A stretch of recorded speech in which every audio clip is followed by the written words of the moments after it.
ఒక అంతర్జాతీయ విదూషకుడు, అంతర్జాతీయ నాయకుల మధ్య మాట్లాడుతుంటే ఎలా ఉంటుంది చూడాలి అనుకుంటున్నారా? అప్పుడు ఆ యొక్క దేశాల నాయకుల ఎక్స్‌ప్రెషన్స్ ఎలా ఉంటాయి చూడాలి అనుకుంటున్నారా?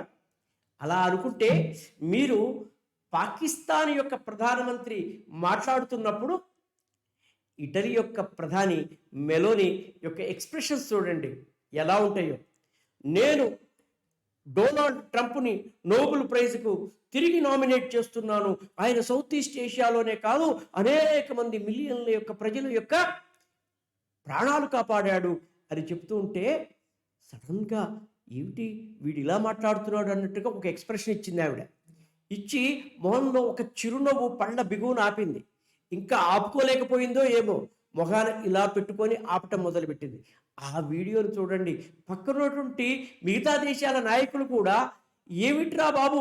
వీడు ఇలా మాట్లాడుతున్నాడు అని సడెన్‌గా బిత్తరపోయి చూస్తున్నారు అందరూ. ఒక విదూషకుడు ప్రధాని అయితే అలానే ఉంటుంది. పాకిస్తాన్ అనేటువంటి దేశం ఒక విదూషక దేశమే కాదు, ఒక టెర్రరిస్ట్ దేశము, ఒక మతిలేని దేశము. అలాంటి మతిలేని దేశానికి ఒక మతిలేని ప్రధానమంత్రి అంతర్జాతీయ విదూషకుడుగా ఇవాళ ఖ్యాతి పొందాడు. భారత్, పాకిస్తాన్ల మధ్య యుద్ధం ఆపలేదురా నాయనా అంటుంటే డొనాల్డ్ ట్రంప్ ఆపాడు అని మొత్తుకుంటున్నాడు. ఇది చాలా విచిత్రమైన ఫన్నీ విషయం.